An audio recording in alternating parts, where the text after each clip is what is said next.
Getting things started today, you know who it is. It's the Green Street wheeling and dealing, mink coat rocking, private jet hopping, longest continuously operating retailer in the world, Mr. Jason Beck.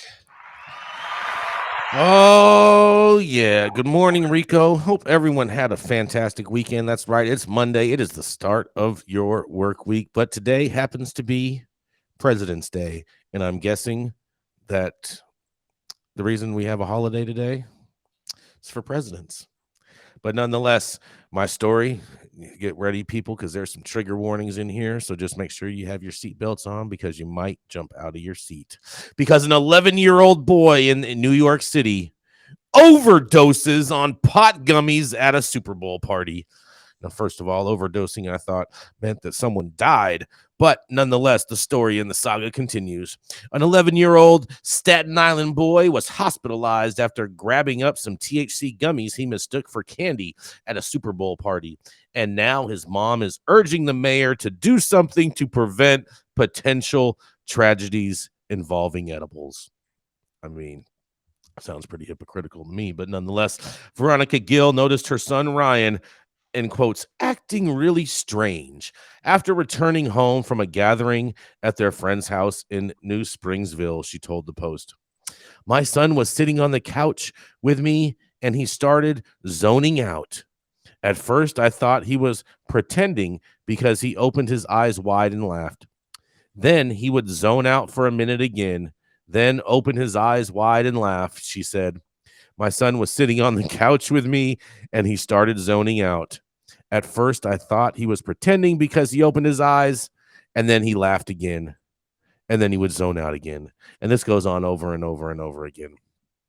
Gill became concerned when the youngster's laughter suddenly turned into cries for help and his body started shaking. In a quote, he started saying, "Mom, I feel really weird." He was hearing voices. Then he started shaking. I thought he was maybe having a seizure.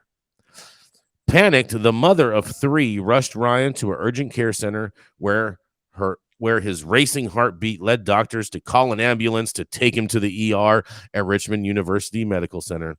After Ryan underwent a series of tests, including a CAT scan, God forbid they had to rule out a brain tumor. Gill said a urine test revealed that he had ingested a considerable amount of THC in the last few hours.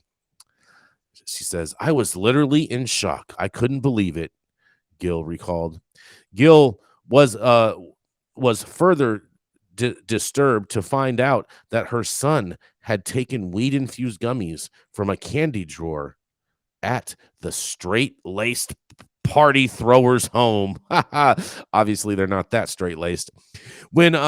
She says, when my friend went back to check the drawer after we told her what happened, she realized that the candy had THC in it. She called us hysterically crying. Gill said Gill wasn't angry with her friend who told her, "I have no idea how the hell this got into my house." I mean, it probably came in through your purse, realistically. But instead, she turned the packaging. She fumed through the packaging for edibles like the ones her son ate is allowed to resemble that of regular candy bars and have only small THC warnings that buyers can miss. So it says, a lot of people have said, how did she not know they were edibles? And I tell them, I wouldn't know. People that are used to that stuff know. People that don't know don't even think or look for THC warnings, Gill said. I'm really not blaming the homeowner at all because they're also a victim of this packaging. Oh, the packaging is such the culprit. Ryan stayed the night in the hospital, resting and drinking fluids while the symptoms wore off, according to his mom. And she says, thank God he's okay, she said. The number of calls to poison control centers for abuse and misuse of cannabis products in Americans ages 6 to 18 has skyrocketed, raising from 510 cases in 2000 to 1,761 cases in 2020, according to a recent study published by Clinical Toxicology. New York has only 4 licensed shops, but more than 1,400 illegal peddlers in New York City are selling unregulated products with little police intervention. Gill begged Mayor Adams to crack down on illicit cannabis sellers, especially those whose products are marketed towards children, something which the mayor promised to do promised to do during a City Hall press conference back on December 15th.